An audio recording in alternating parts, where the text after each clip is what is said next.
అక్షరాలతో వ్యాపారాన్ని అరికట్టాలని ఫీజుల నియంత్రణ చట్టం అమలు చేసి విద్యా హక్కు చట్టం అమలు చేయాలంటూ కరీంనగర్లో ఏఐఎస్ఎఫ్ ఆందోళన బాట పట్టింది. రాష్ట్ర ఏఐఎస్ఎఫ్ అధ్యక్షులు మణికంఠరెడ్డి ఆధ్వర్యంలో కరీంనగర్ జిల్లా విద్యాశాఖ అధికారి కార్యాలయం ఎదుట ధర్నా నిర్వహించారు. తారాజులో నోట్ల కట్టలు, పుస్తకాల నుంచి వినూత్న నిరసన తెలిపారు. ఈ సందర్భంగా మణికంఠరెడ్డి మాట్లాడుతూ కరీంనగర్ జిల్లాలో నగరంలో ప్రైవేట్ పాఠశాలల వారు విద్యా వ్యాపారం చేస్తూ అక్షరాలతో లక్షల రూపాయలు దోపిడీ చేస్తున్నారని, బీటెక్ ఫీజుల కంటే ఎల్కేజీ ఫీజులు ఎక్కువగా ఉన్నాయన్నారు. అడ్మిషన్ ఫీజు పేరుతో 5,000 నుండి 20,000 వరకు వసూలు చేస్తూ విద్యార్థుల తల్లిదండ్రులు రక్తం తాగుతున్నారని దుయ్యబట్టారు.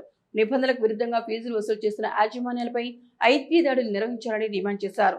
ప్రైవేటు పాఠశాలకు అండగా నిలుస్తున్న జిల్లా విద్యాశాఖ అధికారితో పాటు ఇతర అధికారులను డిమాండ్ చేశారు. లేని పక్షంలో ఏఐఎస్ఎఫ్ ఆధ్వర్యంలో డీఈఓ ఛాంబర్ ముట్టడిస్తామని మణికంఠరెడ్డి హెచ్చరించారు.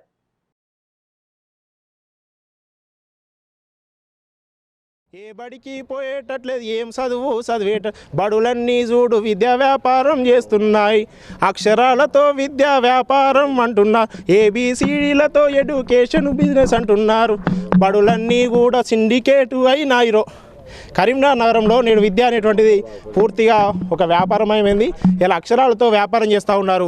డిఓ పర్మిషన్లు ఇచ్చి ఇలా నిబంధనలు పాటించిన పాఠశాలను సీజ్ చేయకుండా తొత్తుగా ఎంఈఓ డిఓ వ్యవహరిస్తున్న పరిస్థితి కరీంనగర్ నగరంలో కొనసాగుతుంది. కాబట్టి కరీంనగర్ నగరంలో ప్రైవేట్ పాఠశాల చేసేటువంటి దోపిడికి డిఓనే వారికి వత్తాసు పలికే విధంగా తోకపేలతో ప్రచారం చేస్తూ ఉన్నా, పుస్తకాలు అమ్ముతా ఉన్నా, యూనిఫామ్లు అమ్ముతా ఉన్నా, వ్యాన్ ఫీజుతో దోపిడీ చేస్తూ ఉన్నా, ఎక్కడ కూడా పట్టించుకుంటలేడు. ఫీజుల చట్టం అమలు చేస్తలేడు. విద్యా చట్టం అమలు చేసే వరకు ఏఎస్ఎఫ్ పోరాటం కొనసాగుతుంది.